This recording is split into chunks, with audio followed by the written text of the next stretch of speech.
Hello again mga Marit Parikoy. Welcome again to my channel, Rondo Rusi TV. Don't forget to like, share, and subscribe. Hello again mga Marit Parikoy.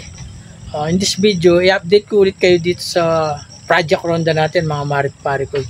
So this is day 6 na tayo mga Marit Parikoy. Ngayon ang gagawin namin, hindi muna kami mag-mobilize ng mga halaman. So, i-clear muna namin yung mga talayib. Doon tatanggalin muna namin mga Marit Parikoy. Tara, pagkita ko sa inyo. Bali, kasama natin ngayon si Manny. Kasi wala silang trabaho dun sa pinapasukan nila. So, dito muna siya. So, bali, ito yung lilinisin natin yan. Ganyan kadami. Kataas yung damo, talahib, whatever. Ganyan. Ito kami mga Marit Parikoy. So ayan, yun ang gagawin namin yan. Dininisin namin lahat papunta doon sa area natin mga Marit Parikoy. Lalaki ng talahib mga Marit Parikoy. Suggestion nga nila, pwedeng gawin bakod, bubong itong mga ng talahib na to. Ayaw ko pwedeng i-bonsai. Tatry natin mga Marit Parikoy yung pwedeng i-bonsai ka. Hindi, joke lang. So, Manny, kumusta? Okay ka lang dyan? Okay lang. Okay lang? Okay. Wala ka pa ng laban, no? Wala pa, no? Sige. Basta't pag may laban ka, sabihin mo, i-kondisyon ka muna namin. Wala pa si weather. Hinihintay mo si paring weather, no? Sige. Pag nasa yung schedule nyo, i-kondisyon ka muna namin. Hindi muna tayo maglilinis. Laban muna. Oo, laban muna kayo.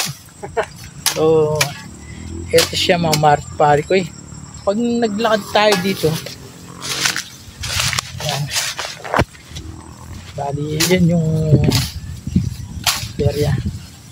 So, pag dumaretso ka dyan, yan, ilog na siya. Papunta doon sa main river. So, yan, may mga bahay din dito. Tapos may bahay din doon. Yan. Siya tayo.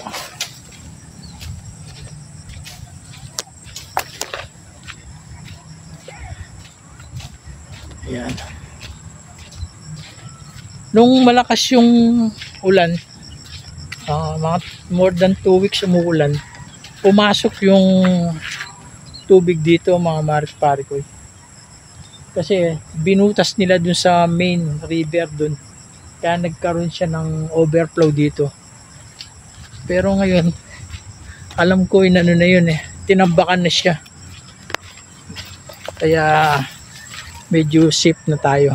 Pero kahit pumasok yung tubig dito, hindi naman siya ganun kalakasan kasi yung mga tanim nila dito, ayan bali nasa unan ito ng area natin. Hindi man nasira yung mga halaman nila dito. So you can see may kubo rin sa unan natin, ayan. May mga tanim din siya. May mga saging at may mga malunggay. So okay lang siya dito. Ayun yung bakod niya. Ayun sinasabi ko mga Marit Parikoy. Pwedeng gawing bakuran yung talahib. Ayan, improvise lang sila. Linagyan niya ng malunggay yung bakuran niya. Ayan. So, pupunta tayo dito ngayon. Pag nandito ang mga Marit Parikoy, medyo nagpa-flashback tayo Kasi nung bata tayo, sa ganitong area tayo naglalaro. Kaya bumabalik yung nakaraan, hika nga. So ito yung area na tinambakan nila para hindi pumasok yung overflow ng ilog dito sa papunta dun sa project natin mga Marit Parikoy. So ayan. dito siya nabutas. So ito yung tinambak nila. Yan. So ito. So yung ilog dun pa yung ilog. Malayo pa. Kaya lang siya pumasok sa atin. Kasi nga binutas nila dito. So yung kalahati ng tubig tumakbo dito sa kanan. Pero ngayon bumalik na siya. Ay. Tingnan natin yung ilog. So, gaano kalayo na.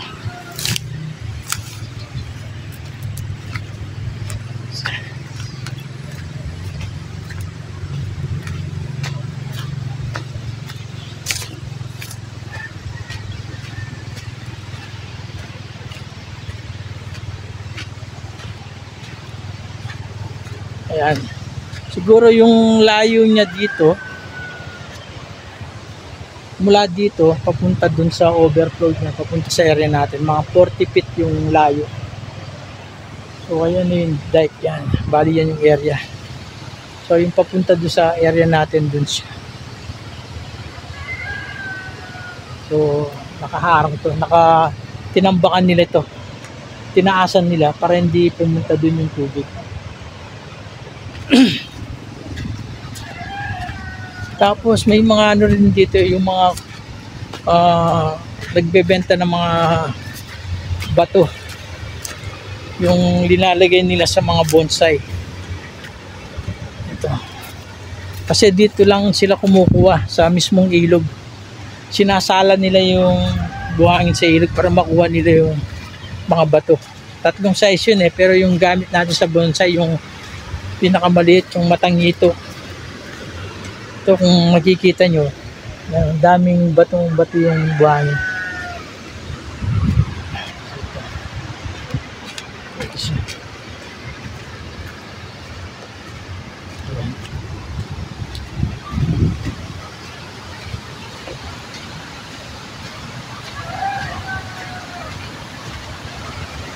Yan. Yan, ito na bali yung ilog mga maripari. So ito yung overflow na sinasabi ko. So binuksan siya dyan kaya tumakbo dito yung ilog. Dapat doon lang muna yung nakabukas. Pag sobrang lakas lang bubuksan ito. Kaso binuksan lahat kaya tumakbo. Pero ngayon ginawa nila, tinambakan nila. Mali tambak na to para hindi tumakbo yung tubig doon sa area natin.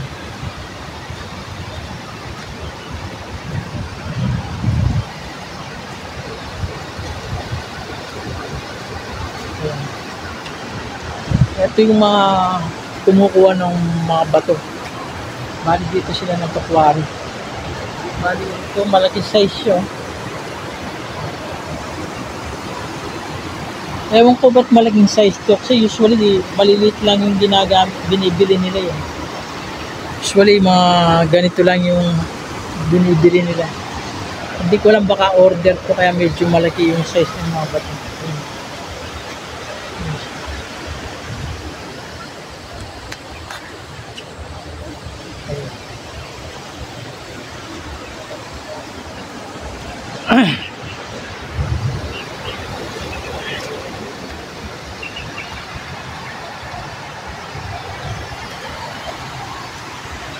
Ayan, ito na yung ilog.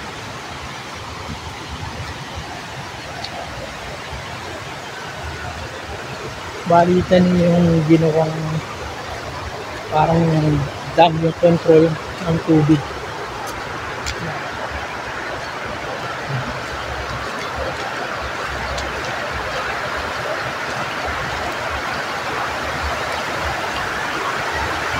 Tapos dito sa kabila, kung makikita nyo yung kulay orange na bridge, yun yung bagong bridge from Clark. Kung gagaling ka ng Clark papuntang Green City. Tapos sa kabila naman ng ilog, makikita nyo yung bridge from Mabalacat papuntang Bambantarlac. Yun yung bridge.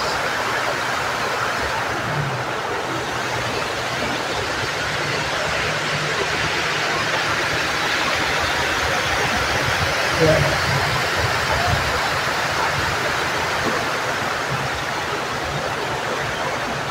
Sarap ng hangin dito mga marit pare, presko. Walang ingay, walang air pollution. Pag nandito ako, yung nang bumalik sa sa maingay na lugar, yung nakaka-relax, nakakawala ng stress. That's good.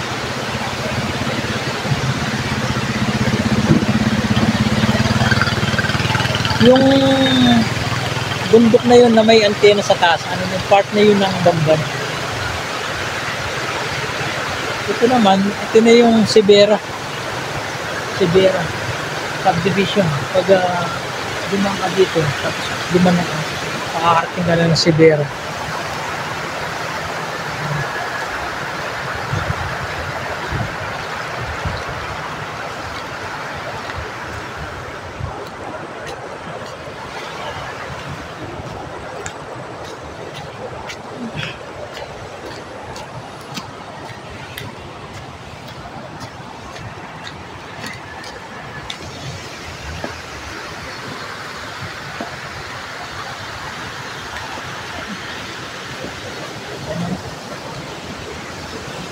Medyo dark brown yung ilog mga Marit Parque kasi pag tagulan ganyan. Pero pag summer, linilaw yan. Kasi yung buhangin doon sa bundok na namimix siya doon sa tubig ilog. Kaya nagiging brown.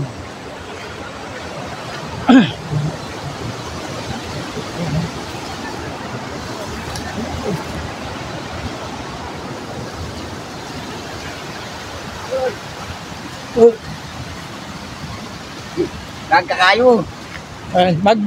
Nag-vlog ko, papagit kayong area Ken. Away. Kaibigan natin. Dalamin na. Sinilip na nga. Bo, pepagit kaya ka rin lang area nung makalano yun. Kasi dati di ba limbugta ka rin uling din Ken. Dami yan timbakan doon yung okay nun. Di kang magbato Ken. Kang magbato. Nalang sa screen yan din bato. Bala mo mga dagula. Mga dagula rin batutan eh. Aliwalat ang matang ngito rin eh. Uy, lapit. Pero maragula size na. Tsaka magkano yung sako mo ka rin? Balo ko sa Sige. Wala, may padalang ko muna. Oo. Actually, parang bebek kita. At yung kanila, makalbagya arthritis. Oo. Oo, sige. Okay, thank you. Sila yung nakatira dito sa tabi ng nilog mga Marit Parque. So, balik na tayo dun sa area natin. Ayan, ito. Bali, yan, tinambakan nila. Yan, tinambakan nila yan para hindi pumasok yung tubig dun sa area natin. Pero kung may ganyan siya dati, hindi talaga papasok. Kaso, walang tambak dito dati tapos binuksan nila doon sa sa dike, yung side nung dike doon, maliit na dike. Ay.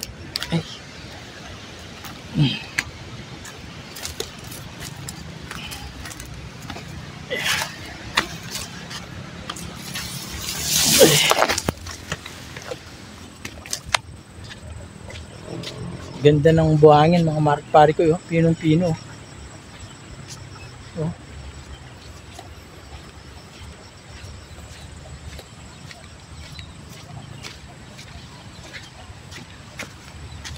Ito yung mga kapitbahay natin na yan.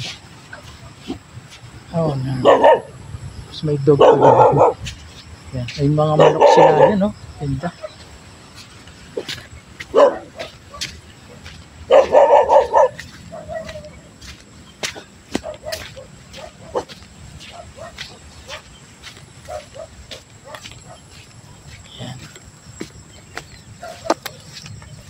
Babalik na tayo dito sa area natin na kamata.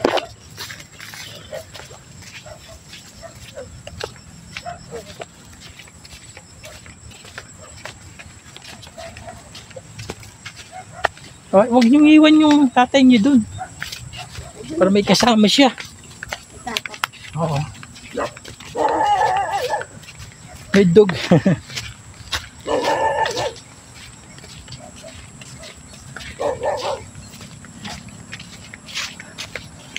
Ay, ako. Yan o, tapos ng mga talahib ng pare ko. So, gagayain natin yung bakuran dun. Lalagay tayo ng wire. Tapos, ito yung ilalagay natin sa gitna ng wire para matibay yung bakuran natin dito.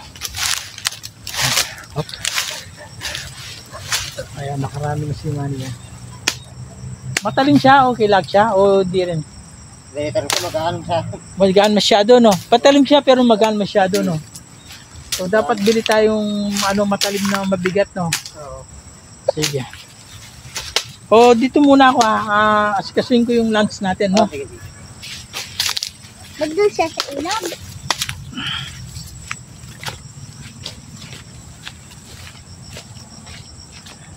Nasa si Jan? Umalis na? Hindi. Hindi ko alam.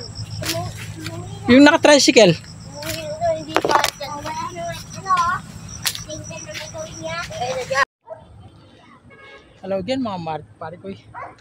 Check natin tong ano na yung progress dito sa project natin mga pare ko. So, ito na. Ayun. Bali dati kasi ito lang yung nalinis natin, itong airling to. Ngayon, ito, yan. Ito yung tinira ni Manny kanina. Yan, natombanan niya lahat ng talayib dito mga pare ko. So, pag natuyan, susunugin na lang natin or patatabi natin kung anong magandang gawin dyan. So, ayan, siguro maya-maya try namin mag-mobilize ng konting halaman para mabawasan yung mga halaman doon sa kabilang bahay. Tapos yung mga rubber tree, nilipat natin mga rubber tree yan, ilalagay natin doon sa dulo. Diyan natin lalagay para magsilbi siyang parang boundary o bakod.